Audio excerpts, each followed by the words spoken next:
건축주와 건설사를 보면 꼭 미국인가 프랑스인 같아요. 비슷한 듯 한데 대화가 잘 안 되거든요.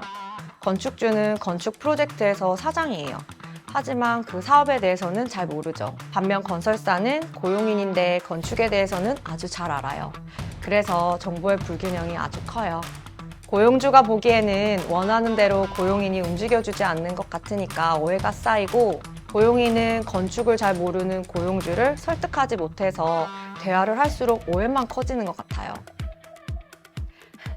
그건 영상 뒤편에서 알려드리도록 하겠습니다.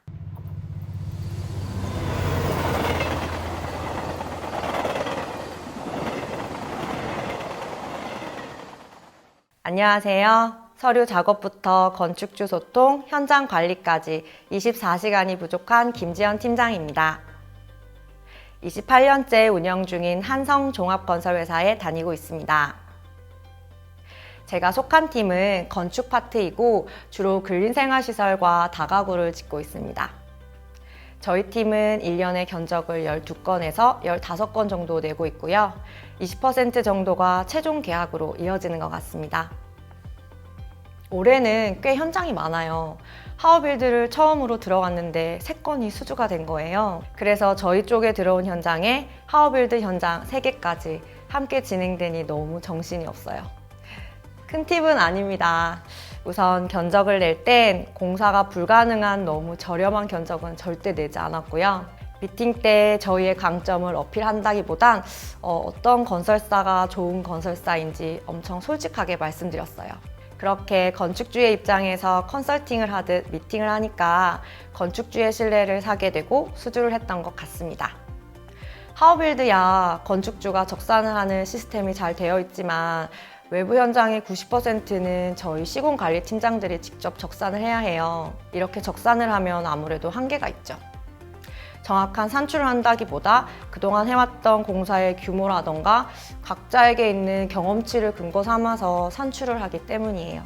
이럴 경우 발생하는 문제를 예를 들어보면 그 외벽 공사할 때 조적을 하던 스타코를 하던 물약의 10% 이상 차이가 나게 되니까 로스가 꼭 발생해요. 늘 적산이 필요하다는 생각은 하지만 견적을 할 때마다 200에서 300만 원 투자를 하기에는 아무래도 부담이 되죠.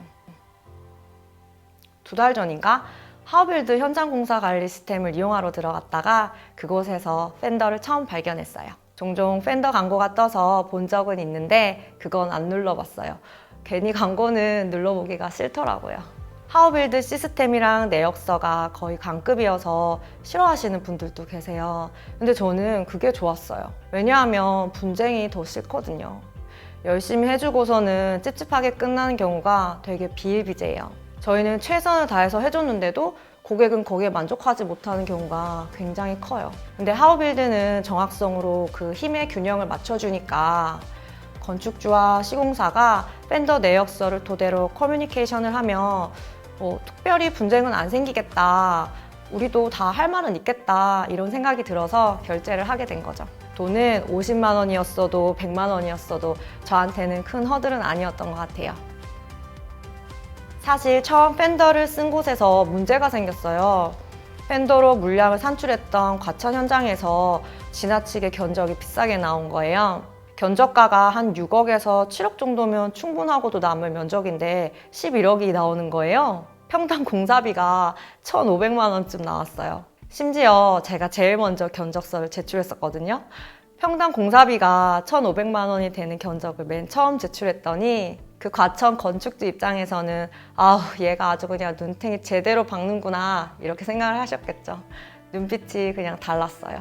물론 저도 이상했었어요. 왜냐하면 팬더를 받기 전에 제가 대강 계산을 해봤을 때 그 나온 금액이랑 너무 다르니까요. 그래서 그 팬더 팀장님께 계속 확인을 했었어요. 이게 잘못 나왔다, 이게 맞냐. 그래서 3D 모델을 켜고 하나하나 찍으면서 물량을 확인했어요.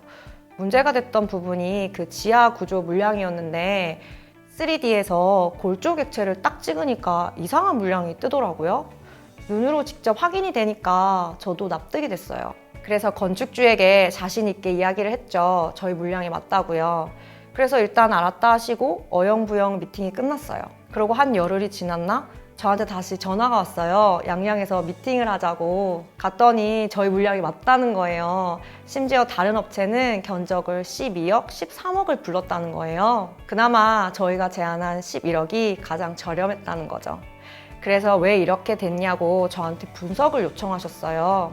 건축주한테 3D 모델을 보여주면서 직접 확인하실 수 있게 시각적으로 하나하나 보여주니까 이해를 하셨어요. 건축주도 3D를 못 봤으면 정말 이상하다고 생각하셨을 거예요. 이후엔 건축주가 완전 뒤집어져서 설계 자체를 드랍했어요. 설계사한테 구조도면을 변경하라고 했는데 그건 이야기가 잘 안 된 것 같아요. 디자인 대상 출품작으로 쓸 건물이었다고 하면서 거부하셨거든요. 아니요, 내역서의 정확도요. 사실 건설사한테 가장 중요한 것은 3D 모델 그 자체가 아니에요. 건축주와 커뮤니케이션 용도로는 잘 쓰긴 하지만 그야말로 그건 보너스예요. 검산하는 차원에서 사용하는 거죠. 3D 모델이 저에게 좋은 점은 물량의 정확도가 높다는 거죠. 내역서와 물량 산출이 잘 되어 있을수록 현장에서 세이브할 수 있는 부분이 정말 많아요. 예를 들자면 지금 우리가 실행하고 있는 용인 현장의 외장재가 럭스틸이에요. 그 럭스틸이 되게 비싸요. 근데 그 자재 발주를 현장 소장님들이 임의적으로 하면은 로스가 되게 많이 나요. 그런데 펜더로 정확하게 자재를 발주할 수 있으면 100만 원 이상을 주더라도 훨씬 아낄 수 있죠. 그렇다고 다른 분들에게 펜더를 선뜻 추천드리기가 참 조심스러워요. 제품력의 문제가 아니라 이런 프로그램을 활용하고 사용할 수 있는 인력이 건축 시장에서는 거의 없습니다. 하우빌드 시스템 도입하자고 한 것도 제가 스터디에서 회사에 처음 도입하게 되었거든요. 펜더의 아쉬운 점이라기보다 건축 시장에 대한 아쉬움이에요. 마지막에 솔루션을 이런 항목은 설계에서 줄이고 앞으로 어떻게 해야 된다고 조언을 드리고 내려왔었죠. 그리고 나서 연락이 없으시긴 한데 저도 사실 좀 기대하고 있어요. 건축주님께서 설계를 다시 가져오시면 그때 펜더로 다시 수량 산출해야죠. 정확한 수량을 기반으로 한 견적 드리도록 노력해 보겠습니다.